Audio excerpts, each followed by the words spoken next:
Hello, I'm Kieran Lynch and welcome to Ovicast, the Teagasc Sheep podcast. Each episode will bring you the latest insights, advice and technical updates for the sheep industry.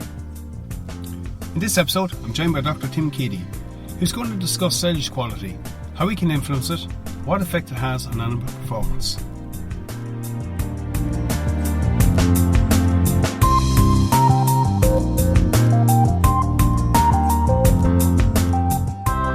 Okay, I'm joined now by Dr Tim Keady. Tim's going to talk to us about silage production. Tim, you're very welcome. Thank you, Kieran. Tim, I suppose look, we're in May now, it's silage season. What are the key considerations for quality silage? The key consideration in producing high quality silage is digestibility. Right, I suppose let's maybe clarify it. What do you consider quality silage and where are we nationally? I think where you're trying to get or expecting high levels of performance from grass silage next winter, you need to be targeting a high feed value grass silage, which is a silage with 75% or greater dry matter DMD. The reason I say that is that in a sheep system where the sheep will be housed during mid and late pregnancy, our data shows that each 5 unit increase in silage digestibility, the ewe will be 6 kilos heavier at the point of lambing, and the lamb will also be 0.25 kilos heavier at birth.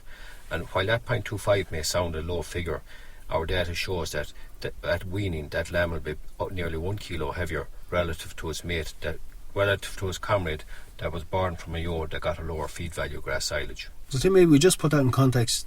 You consider 75 DMD high quality. On average, where are we nationally?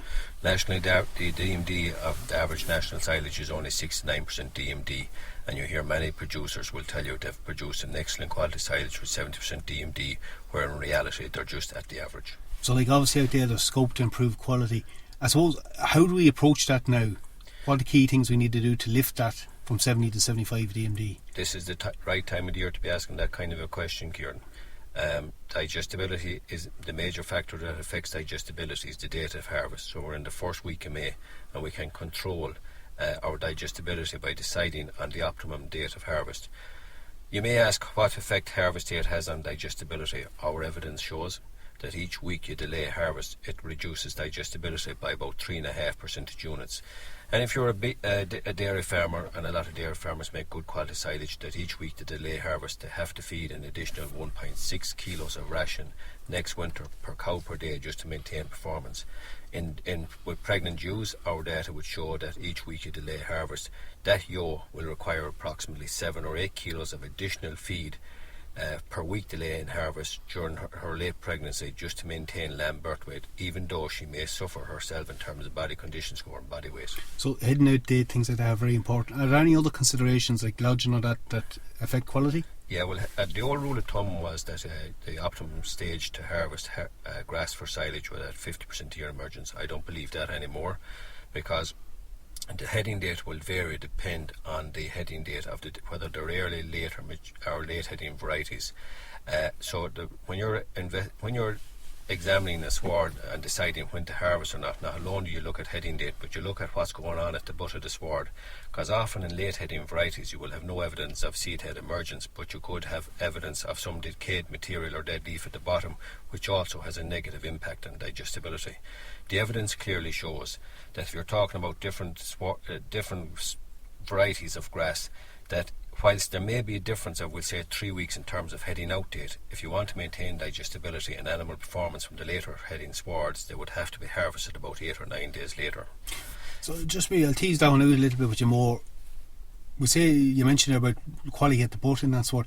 How it's managed before you close it up for silage obviously has an impact. So whether that's overwintered or grazed, have you any comments on the difference that would have? A lot. It depends on what your stocking rate is. You may be only closing in the springtime after grazing, or you may have it closed, we'll say, late December. The important thing is that you graze down to about less than 4 centimetres, so that you remove any dead leaf material and dead bud, so that that's not coming in, which will have a negative effect on digestibility. Okay. I think as well, when we talk about sward types, Kieran, it's important to remember that whilst a lot of people, and us included, would be recommending reseeding and perennial ryegrass swards, that If all permanent pastures are managed correctly and harvested at the right stage of maturity, they are very capable of producing high feed value grass silage. You mentioned there a few minutes ago about lodging. Lodging is a major factor that affects digestibility, and some evidence would show that in severely lodged situations, crops may lose digestibility by 6 or 7 percentage units per week delay in harvest, whereas they were standing, the rate of decline would be only 3.5 percentage units. I suppose, Tim, like the other thing we see is become more popular in recent years, more emergence of mufflers and tethers in the country. What effect does wilting have on silage quality or fermentation or production? How much benefit basically are we getting from it?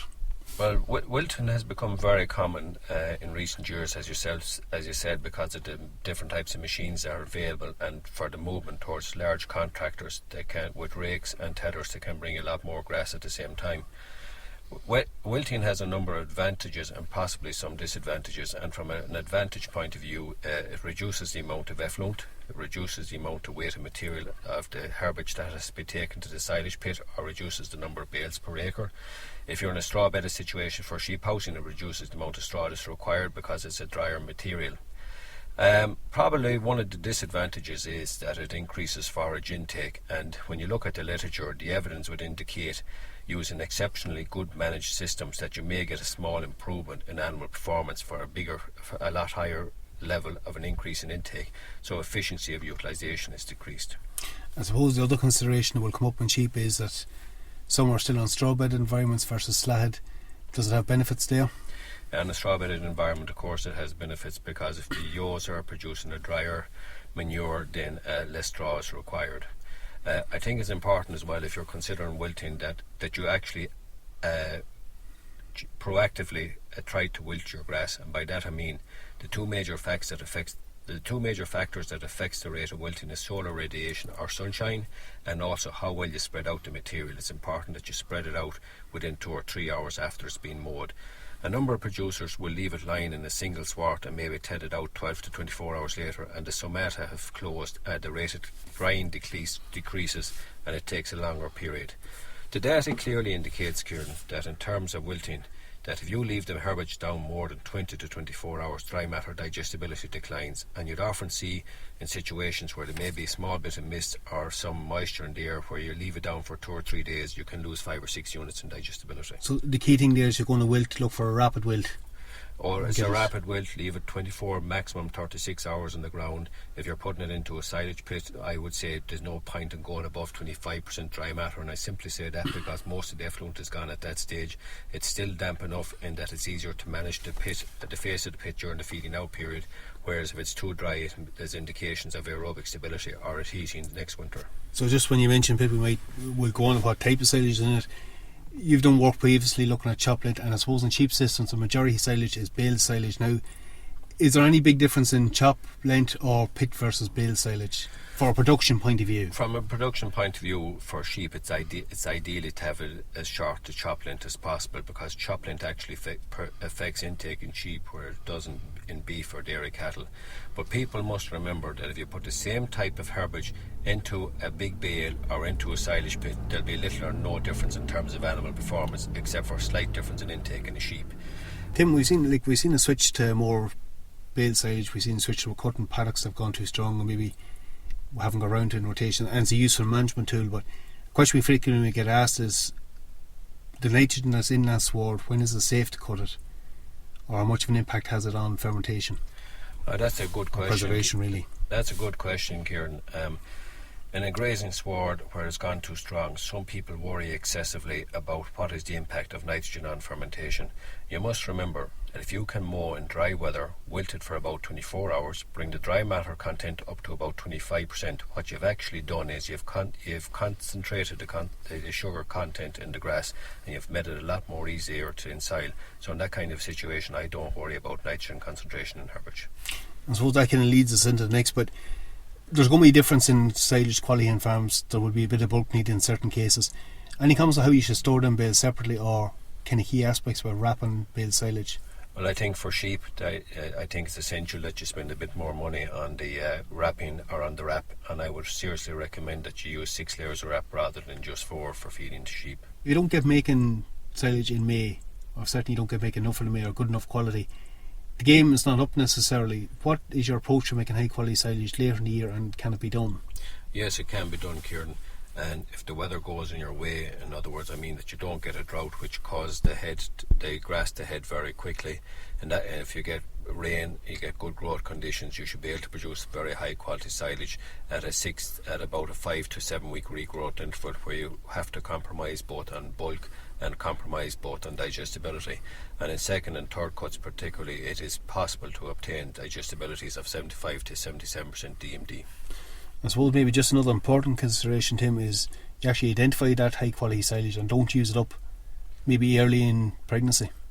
Yeah, if you're only going to make some good quality silage, then I would have that stored in a separate place so that the animals that deserve it most would get access to it. So if you've only got a sheep farm, you've been inclined to feed it towards the second half of mid-pregnancy and late pregnancy, whereas if you've got a mixture of suckler cows and sheep, the suckler cows definitely won't get the high quality silage and the pregnant joes get preference to it.